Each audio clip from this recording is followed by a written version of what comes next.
Sometimes you begin the day well, inspired to achieve all the goals you've set, such as to exercise, to eat healthy food, to complete your homework, and so forth.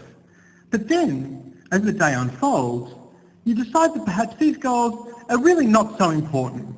Indeed, you pursue the goal to rest and relax, the one goal you're able to achieve. So how can we overcome this problem? How can we maintain our energy and enthusiasm across the day? How do we sustain our motivation and effort? A theory called ego depletion can help answer this question. According to this theory, some tasks are natural and almost automatic, such as brushing our teeth. But other tasks are not as natural and demand concentration or effort to complete, such as learning a skill.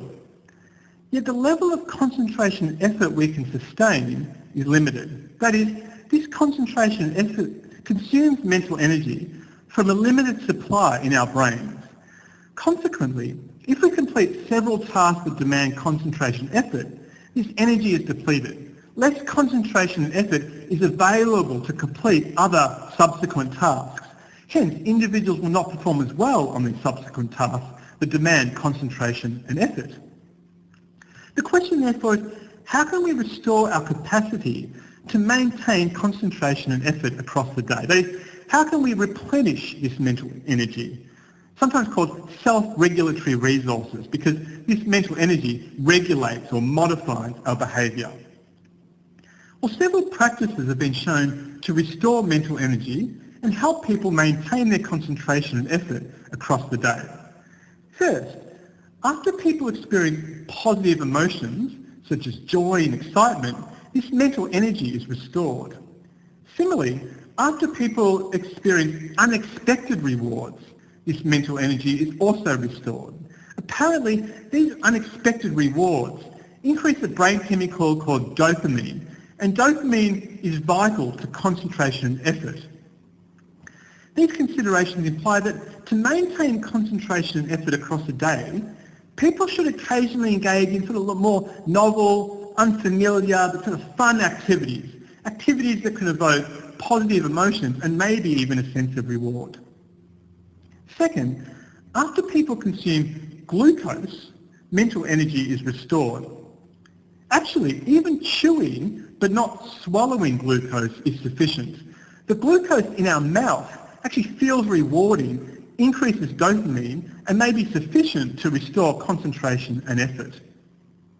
And third, rest and sleep also restore mental energy.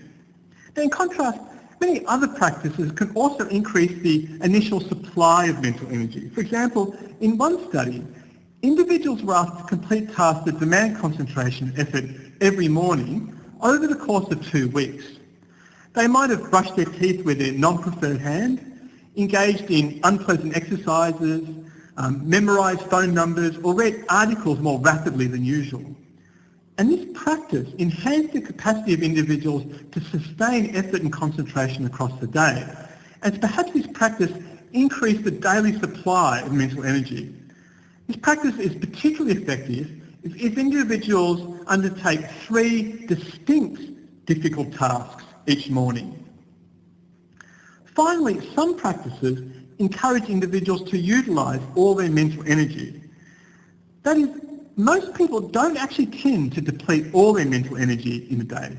For example, when half their mental energy is depleted, some people might no longer concentrate as effectively because they're attempting to preserve the remaining resources. In contrast, some people are more willing to deplete their mental energy and thus can concentrate over a longer period. For example, if individuals are actually told that mental energy is unlimited, they tend to sustain effort and concentration for longer periods, suggesting they're more willing to utilise and deplete their mental energy.